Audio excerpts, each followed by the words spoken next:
పరుగులెత్తడం ఎందుకు? పరుగులెత్తండి ముందుకు. పూర్తి వివరాలకు చదవండి రేపటి సాక్షి దినపత్రిక. నల్గొండ జిల్లా ప్రభుత్వ ఆసుపత్రిలో దారుణం జరిగింది. బెడ్ల కొరతతో నిండు గర్భిణి కుర్చీలోనే ప్రసవించింది. నేరేడుగొమ్మకు చెందిన అశ్విని పురిటి నొప్పులతో గురువారం రాత్రి దేవరకొండ ఆసుపత్రికి వెళ్ళింది. అక్కడ వైద్యులు అందుబాటులో లేకపోవడంతో కుటుంబ సభ్యులు నల్గొండ జీజీహెచ్కు తీసుకొచ్చారు. ప్రసవానికి ఇంకా టైం ఉందని వైద్యులు బెడ్ కేటాయించకపోవడంతో కుర్చీలోనే ప్రసవించింది అశ్విని.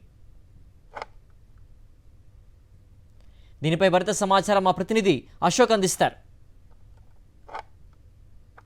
నల్గొండ జిల్లా కేంద్ర ఆసుపత్రిలో సౌకర్యాల లేమితోటి బెడ్ల కొరతతో ఒక నిండు గర్భిణి కుర్చీలో కూర్చొని ప్రసవించినటువంటి ఘటన నిన్న తెల్లవారుజామున జరిగినటువంటి పరిస్థితి ఉంది. దేవరకొండ ఆసుపత్రికి వెళ్ళిన తర్వాత అక్కడ సాధారణ ప్రసవం చేయనని చెప్పేసి వైద్యులు చెప్పినటువంటి నేపథ్యంలోనే అర్ధరాత్రి 12:30 దాటిన తర్వాత నల్గొండ జిల్లా కేంద్ర ఆసుపత్రికి అంబులెన్స్లో వచ్చిన తర్వాత ఇక్కడ బెడ్లు లేకపోవడంతో కుర్చీలోనే కూర్చొని పురిటి నొప్పులు రావడంతో అక్కడే డెలివరీ అయినటువంటి పరిస్థితి ఉంది. ప్రస్తుతం మనం విజువల్స్లో చూపిస్తున్న ఎక్స్క్లూజివ్గా గర్భిణి ఇక్కడ ఉన్నారు. అశ్విని తన పేరు నేరేడుగొమ్ము మండలానికి చెందినటువంటి గర్భిణి.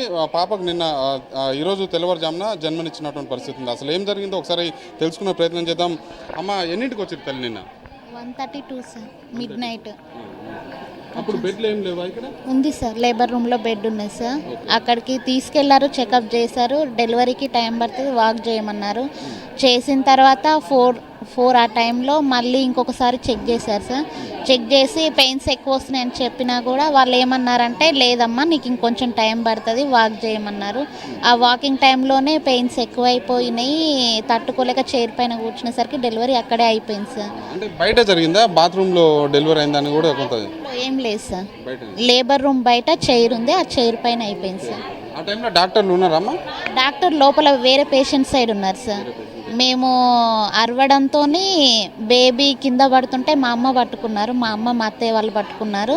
మేము అరవడంతో వాళ్ళు బయటకు వచ్చేసి మిగతా ప్రొసీజర్ మొత్తం చేశారు సార్. అంటే డెలివరీ అయిన టైంలో మీ అమ్మగారు ఒకరే ఉన్నారు?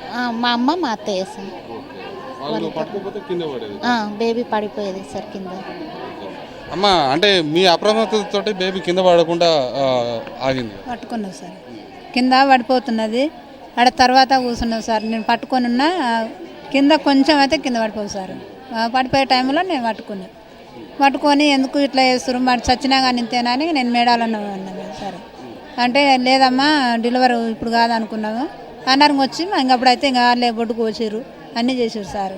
అదైతే ఇంకప్పుడైతే పట్టించుకోలేదు సార్. అంతవరకు అయితే మరి వైద్య ఆరోగ్య శాఖకు సంబంధించినటువంటి అధికారులు ఏం చేస్తున్నారు? అత్యవసరం అయితే ఒకవేళ పాప సేఫ్ ఉన్నది, తల్లి సేఫ్ ఉన్నది కాబట్టి సంతోషించాల్సినటువంటి విషయమే. ఏదైనా జరగరాంది జరిగితే బాధ్యత ఎవరు తీసుకుంటారు అనేది కూడా అధికారులు సమాధానం చెప్పాలి. నేను శ్రీనివాసరావు, పాషం అశోక్ రెడ్డి, సాక్షి టీవీ, నల్గొండ.